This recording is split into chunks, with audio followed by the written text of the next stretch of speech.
All right, so fam, tonight the topic is going to be foreigners in Tanzania. Do we have a future in this African country? Now, a lot of people have questions about Tanzania, and we know for the past couple years, people have been dealing with different, challenges with moving back to the motherland, not just in Tanzania. So I think this topic will be relatable for other countries, other African countries, because a lot of the same issues that are in, that black foreigners or diasporas you face in other countries. So some of the things that I'm going to talk about, me and my mom, Sister Betty, we're going to talk about things that you have to think about, spiritually prior to making certain decisions. So let's get into the presentation. So fam, we're going to first start off with understanding, how do you choose your location? Like what do you see you and your family, or what do you see yourself doing on the continent, or whichever African country you choose to move to? What do you see yourself doing? How do you see yourself thriving or living? I think a lot of people get this romantic or like this fantasy view of Africa from YouTube, and they look at the pretty videos and all the fun things and not understand that it's a lifestyle change from the West. So it's a big transition that you have to make. So fam, we're going to talk about, as black foreigners, can we live in Tanzania? All right. So like I mentioned before, fam, location is everything. So once you're choosing your location in whichever African country, it's very important for you to consider a lot of things. Now, for the sake of time, we're just going to focus on land. The first thing that we're going to do is focus on land, because land is something that a lot of the black diaspora choose to move to Africa because they can purchase land, and because it's a lot of land available and you can get it for a good price. And sometimes we make decisions based off something we've seen on YouTube. So I know us, yes, we looked at land that we so basically we looked at land based off, different people that we connected with, and we noticed different areas. But when we first understood the price in Tanzania, we knew that it would be other land, like not just in these areas that people were promoting on YouTube. So we always had that mindset. Even when I went on my first visit, we knew that we would look at different locations. So fam, what are some key factors to consider when selecting rural areas or rural location in Tanzania for living off the land, such as a community and access to resources? So a lot of people get to Tanzania and they would prefer to live off grid, and they would prefer to live within a community. But what type of lifestyle changes does that require? You and your family unit, how do you plan to transition from being in the West and having a Walmart or a CVS on every other corner? How can you transition for that? So it's just it's a lifestyle change, rather you even when you move to the city or, or a urban area. So what are some key factors to think about? So choosing the right location is very important. So Tanzania, we know it has urban centers like Dar, which is modern, and you have access to, different restaurants, different stores, shops. It's very good to think, hey, maybe I can start in a urban area versus a rural area. But the possibility of living off land and focusing on rural areas is very possible in Tanzania, because it's so much rural land that you can purchase land in. So we haven't visited really the Kilimanjaro land. We kind of got into Arusha. We noticed some land, from what our lawyer told us about, but the Southern Highlands and Morogoro, we plan to visit that pretty soon. And the driver that we connected with, which is we consider a friend, Uringa, is a beautiful area. So you just have to know what you want before you make a decision, and don't just get connected with people who say they know about land and they really are just trying to get you to purchase land or live in the community that, that they're living in.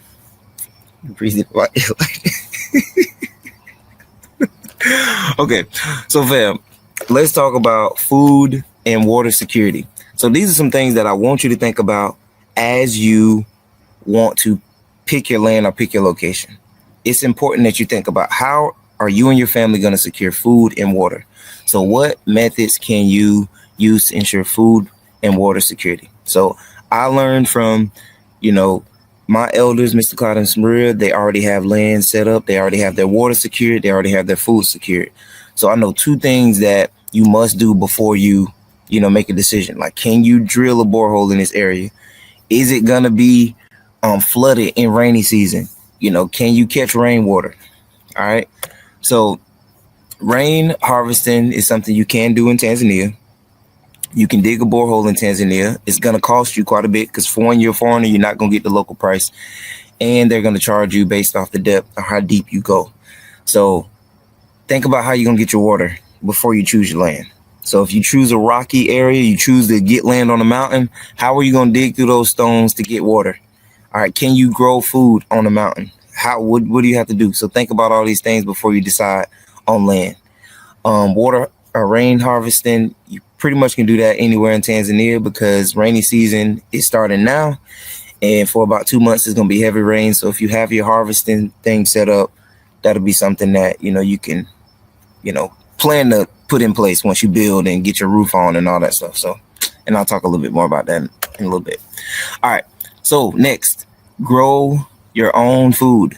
All right. So Mr. Cloud always tell me, plant what you eat and eat what you grow. I can't think of his exact quote, but it is very important. A lot of us coming from the West, we don't grow food in the West. So we get to Africa and we're like, oh, well, it's going to be the same. We're going to have access to everything, which you do, but you want to be able to grow food on your land and eat the food that's on your land. So you don't want to have to, if you run out of money, if money getting low, can you go out in your backyard to get some food to survive until, get yourself back up. But another thing, fam, we have to think about how we are going to make money. So you can grow a lot of food and grow things on your property that you can sell and even barter with, other locals. So that's just something else to think about. So fam, this presentation is not going to be long because me and Sister Betty have a conversation that we want to have with you all about decisions that you make on the motherland. All right. And prior to going to the motherland. So we know from experience the things that you have to go through, and we have seen and witnessed so many people go through so many things, and they haven't even gotten to the beginning stages of building on their land, and they have been in Africa. People have been in Africa for years, 2 and 3 from the people that we know, and they don't even have anything to show for it. So if you want to get to the continent and you want to stay there, and you want to have something to show for your hard labor and all the work that you put in the West, it's important that you make these decisions the way that we're going to recommend you make them this evening. Okay, so now we're going to hear from more from Pastor Betty, Sister Betty, to y'all. Wisdom of the world. Do you see a man wise in his own eyes? There is more hope for a fool than for them. That's Proverbs 26:12. So for the wisdom of this world is foolishness in Yahuwah's sight. And that's 1 Corinthians 3:1. I don't remember if that's 3:1, but I hope that's 3:1. So when you're making these decisions, you can't make it based off the world view. You have to make your decisions based off what Yahuwah is putting in place for you. So you can't get all caught up in YouTube and seeing these pretty presentations that people put on and these, talks that they put on about land and all the glory and all the beauty that you can get from coming to Tanzania. It's beautiful at the beginning, fam, but it's like really getting in the trenches. Like when you get to Tanzania or you get to any African country, you're going to have to get down and dirty far as you're going to be in survival mode for that first 6 to 7 months. You're going to be trying to just survive. We know from experience, if my mom and my uncle didn't come and visit us and kind of just give us a boost, we would have been already, back in the West from the first part of our trip. But it's really important on, who you connect with. So let me go to the next. All right. So connecting with the wrong people will derail your entire plan for Africa. So this is the message, fam. Yes, we talked about rain harvesting, and I talked about, the land and rural area and urban area. Those are all things that you have to consider before you make any decision, because a lot of us, get roped in and people tell us, oh, go consult with a lawyer, start a business, invest your money, pay thousands of dollars to get your visa, get all set up. Why are you getting all those things set up when you don't even know if you really want to live in that country, in that area, or anything? So I feel like the most important thing is finding out how you're going to connect with the land. How are you going to live there? Do you see yourself really living there and thriving and being able to survive, even if you don't have any funds?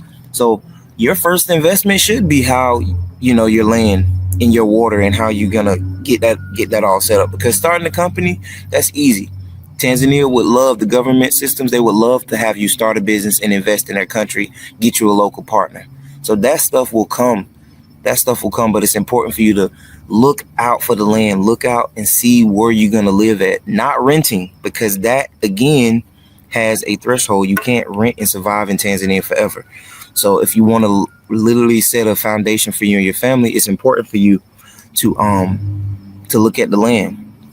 So I know Sister Betty is typing something right now, but I know she's finna chime in just a little bit. So just keep in mind that everything that people put online is not true. Like, it is this fantasy that we have been sold, and if we don't wake up and really ask these hard questions from the beginning. So let me go to my other question. So I had another question that I wanted to add. There we go. All right. So are you able to engage with local people and the diaspora and build a strong support network? Can you do that? And like I said, connecting with the wrong people will derail, your entire plan in Africa. So, Sister Betty, I'm going to let you chime in on that. Shalom family. Shalom family. I want to say thank you to some of the diaspora that I see on live tonight with me and my son. I know I have been AWOL for a while. The community have not heard anything from me. That is because my ruach was broken some 2 months ago, 3 months ago, of some of the activity that was going on some of these platforms, the outright lies, the outright deception of these big platforms to the community, to the diaspora. How can we as a people, we are a nation, we are the nation of Judah, Yaakov, and yet in 2025, I see that our own community is a downfall, is still being a downfall for us all. It amazed me how you get on these platforms and you push forward pure lies. I'm talking about lies that are detrimental to the community, especially to our family that are in their retirement ages. See, it takes a cold-hearted, wicked person to do certain activities that are very detrimental to people who are pulling out their 401k, who are pulling out their life savings, because we all can see what is going on in the world right now. We can all see the downfall of the dollar. We can all see the uprise of AI and Bitcoin and all these other financial currencies that they're pushing forward. We can all see the mark of the beast right on the horizon, and still yet you deceive your community. And you see what is going on because you're going after filthy lucre. You're going after gain that's only going to benefit you and your family. But what I'm here to tell you tonight is you're digging your own grave, because right now it is not the time to be doing all sorts of wickedness to line your own pocket for your own growth and showing no love to your own community. Yet you say you are righteous, but you are that fool that the Bible and Proverbs talk about. You are that fool deceiving yourself. You're like the criminal who says, I'm going to defend myself. not knowing anything about the judicial system, you are a fool. You are a fool in the Most High's eyes. You are not being righteous for your bloodline, for your community, and you talking about Esau helping destroy us, but yet you in the Hebrew Israelite community, you're destroying your own people by outright lies and deception, and you want me to be on your platform looking at you like you're righteous, and you're doing this to our people. I know some people now that have lost their life savings on the continent, thinking that they have connected with the right community. Because I tell you, standing in front of the orange grove from where I am in Florida, I have oranges for sale, but it's a big tree right behind me. Why am I trying to sell you what you can go pick? So you're selling people things that they can go and do themselves. They can go and find out this information themselves. But we as a people, what does he say? You can hide anything in a book from us because we won't pick the book up to read it. You can hide all the history that we need to know. Yes, it's in the Bible. Yeah, but do a little bit more digging and go and find history and connect history with biblical. And then you know that you know. So why won't you do the same thing before you go to the continent? Why won't you go and do some real research? Stop going to one source. You people pay for consultations. You get that consultation from that one source and you run with it. You run to the bank and you get your money out and you send it, and you have not did your due diligence. Go do your own due diligence before you connect with anybody. With us, with Jamaica Me Travels, with anybody else that are out there doing consultations. Do more than one. Do more than one. So I'm going to put the blame back on you elderly people who go and drag all your funds out of your 401k, out of your bank account, from in your mattress, from under the ground that you done dug a hole and put it in a can, going to get all your life savings on one consultation. Better yet, take $2,000 of that money and go visit and see the land for yourself. Go talk to some people for yourself. Hook up with those people and let them show you other people who are doing what you want to do. Do you have a sample? You know how you go in the store and you ask for a sample. Can I sample that to see if it's really what I want? But see, I see you going out there doing all this without even a sample. That makes you a fool. That makes you a fool. Yes, that's what I said. I said it makes you a fool. Giving somebody your money and you haven't had a sample. You barely can go get married without sampling what you finna marry. You already sampled what you're gonna marry. And that's not biblical, but we do it. We do it. Why you gonna do the same thing when it comes down to your money? You'll go sample everything else, but you won't go sample and test out what you're spending your money on. You just acting ignorant and believing what they say. Go and see with your own eyes before you pledge your money and your life savings to a community that you don't even see. Only thing that we supposed to be trusting in that we cannot see Yahuwah. But we know that he's there because he proved to us every day that we wake up and open our eyes, have the health and the strength to wake up and do what we do over and over. So we know that he exists. That is the only thing that I'm going to go into with my eyes closed and don't know for a surety. Because with him, I know for an surety. If I trust in Yahuwah with everything in me, I cleanse my heart and I fall down and worship him and him only, he is not going to lead me astray. He has given me this type of discernment. Okay, that's one thing. The discernment. But the other second part too is I have visited the continent. I have visited different lands. different parts of lands in the continent. So I know I have had my feet on the ground. I have visited communities that are growing and thriving off of their own back. Have you done that yet?